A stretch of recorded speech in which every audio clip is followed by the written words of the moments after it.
Mairi sünnipäev 2015. aastal toimus Kaberneeme külas ökorestoranis.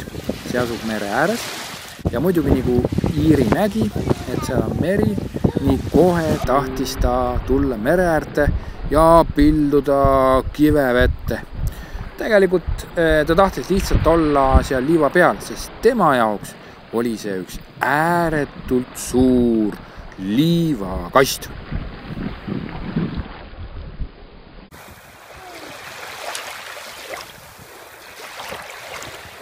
Iiriga oli selline lugu, et tema tahtis kogu aeg olla vee ääres ja tema üldse restorani ruumi sisse minna ei tahtnud.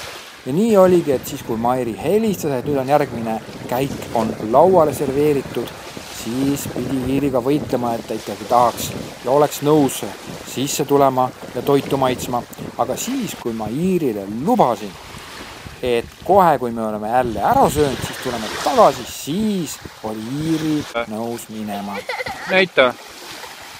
Muidugi mustad, lähme peseme kohe ära, tule kükita. Niimoodi ootame, kui vees tuleme. Ei, kuule, nii ei saa. Tule püsti ikka.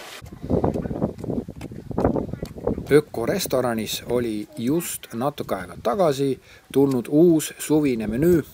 Kõik toidud olid muidugi väga head ja need toidud olid ka suviselt kerged, natukene grillitud, natukene küpsetatud, väga palju värsket, nii et väga head toidud.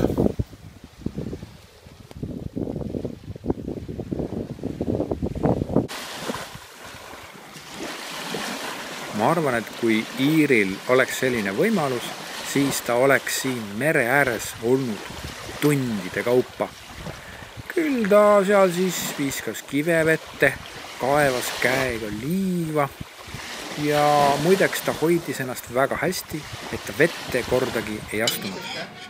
Ja kuigi 3 käiku oli sellest lõunas, siis iga käik oli restoranile kohaselt väga väike ja hoolimata sellest väikesest toidukogusest taldrikul sai kõigil kõht täiesti täis.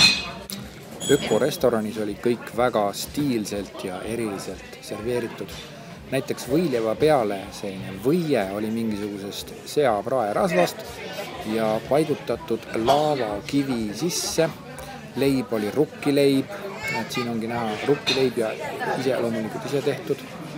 Mahl oli toor värske mahl ja kummalistest pudelitest kõrrega imeda. Restorani ümbrus oli mõnusalt korda tehtud ja eriti meeldisid mulle need vanadest kalapaatidest tehtud justkui laulukojad või suvised istumiskohad.